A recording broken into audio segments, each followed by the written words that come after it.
तो आज मैं आपको फॉल और फॉल के बैड कंसिक्वेंसेस के बारे में बताऊंगा। तो हमारे पास एक एल्डरली फीमेल है जो अपने घर में गिरी।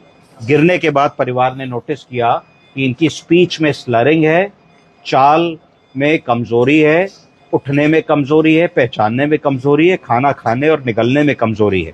इस प्रेजेंटेशन के पास जब ये हमारे पास आई तो हम लोगों ने देखा कि इनको तो बाइलेटरल वीकनेस है, यानी कि शरीर के दोनों अंग दाएं और बाईं तरफ, हाथों और पैरों में भी वीकनेस है, और बोलने में भी समस्या है, निगलने में भी समस्या है।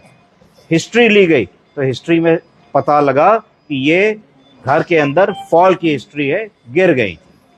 हम लोगों ने तुरंत इनका एक स्कैन कराया। तो स्कैन को अगर हम लोग ध्यान से देखें, इस पे अगर आप कैमरा दिखाएं तो बहुत ही अच्छा स्कैन हमारे हाथ में है। इस स्कैन में आप देखिए कि बाइलेटरली ब्रेन में ब्लड आ गया है। बाइलेटरली ब्रेन में ब्लड आने को क्या कहते हैं डॉक्टर साहब? Subdural haematoma. तो bilateral subdural haematoma rare case है। जनरली आदमी या तो दाईं तरफ गिरता है या बाईं तरफ गिरता है। इस एक्सरे प्लेट में, सीटी स्कैन प्लेट में अगर हम देखें तो बाइलेटरल ब्लीड है, मिड लाइन शिफ्ट हो गई है। तो ये बहुत ही डिफिकल्ट केस है। देखिए पूरा पूरा ब्लड ब्रेन में भर गया है, जिससे ब्रेन पिचक गया है। तो जैसे जैसे ब्रेन पिचका धीरे धीरे, तो गिरने के बाद ब्रेन में सूजन बढ़ी, ब्लीडिंग बढ़ी। ब्लड ने 40% ऑफ द ब्रेन के एरिया को एक्वायर कर लिया। This caused severe rise in brain में इंट्राक्रैनियल प्रेशर बढ़ा और मिड लाइन शिफ्ट हुई और पेशेंट बिकेम अनकॉन्शियस। तो इसमें क्या ऑपरेशन हुआ हम लोगों का? तो इसमें जो है बाइलेटरल दोनों तरफ ब्रेन में एक एक छेद करके हम लोगों ने बरहोल बनाए, और बरहोल करके हम लोगों ने उस ब्लड के क्लॉट को ड्रेन किया।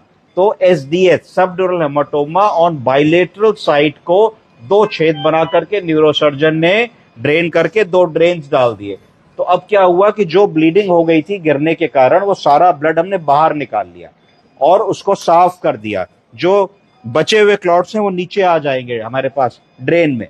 अब इससे जो ब्रेन कंप्रेस हो रहा था उसको हमने उसकी जगह वापस दे दी, यानी कि दोनों तरफ जो भी ब्लड आया था उस ब्लड को हमने इवैक्यूएट कर दिया। इवैक्यूएट करते ही ब्रेन को एक्सपेंशन की जगह मिल गई। तो अभी ये पेशेंट इंटुबेटेड हैं क्योंकि ओटी से आई हैं। ये घंटे 2 घंटे में एक्सटुबेट हो जाएंगे। कल मैं इनको एक्सटुबेटेड स्थिति में आपको दिखाऊंगा। अब ये इनिशियली वेंटिलेटर पे थी, इनको हम लोगों को प्रेशर सपोर्ट मोड पे रखा था। अब ये टीपी स्टाइल पे चल रही हैं विदाउट ऑक्सीजन, रूम एयर पे 99% दिखाइए उसको, 99% ये SpO2 मेंटेन कर रही है। हार्ट रेट 80 है। रेस्पिरेशन भी इनका बहुत ही अच्छा चल रहा है। तो ये सबड्यूरल हेमाटोमा